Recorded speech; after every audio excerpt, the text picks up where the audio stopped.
వ్యవస్థీకృతం చేసి అన్ని police station ఏరియాస్లో అన్ని వింగ్స్లో కూడా ప్రజలకు చేరువవ్వడానికి ప్రజల్ని పోలీసింగ్ కార్యక్రమాల్లో భాగస్వాములు చేసి వారి ద్వారా ప్రజలకు ఉన్నటువంటి అవసరాలని కనుక్కొని ఆ అవసరాలకు అనుగుణంగా పోలీసింగ్ స్ట్రాటజీస్ తయారు చేసి ప్రజల్ని ఇన్వాల్వ్ చేసి పోలీస్ శాఖ యొక్క లక్ష్యాలని ప్రజల యొక్క శాంతి భద్రతలకు సంబంధించినటువంటి లక్ష్యాలని మనం అలైన్ చేసి అనుసంధానం చేసి ఒకే త్రాటిపైన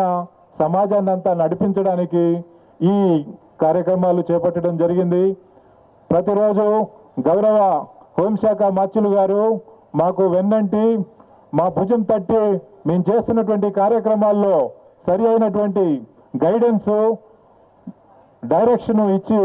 మమ్మల్ని సపోర్ట్ చేస్తున్నందుకు మీ కార్యక్రమాలన్నీ కూడా చేయగలుగుతున్నామని చెప్పేసి ఇక్కడ సమావేశమైనటువంటి ప్రజలందరికీ కూడా నేను మనవి చేస్తున్నాను. అయితే పోలీసు వ్యవస్థ ఎలా పనిచేస్తుంది అనేది ప్రజలందరికీ కూడా ఎంత ఎక్కువగా తెలిస్తే ట్రాన్స్పరెంట్గా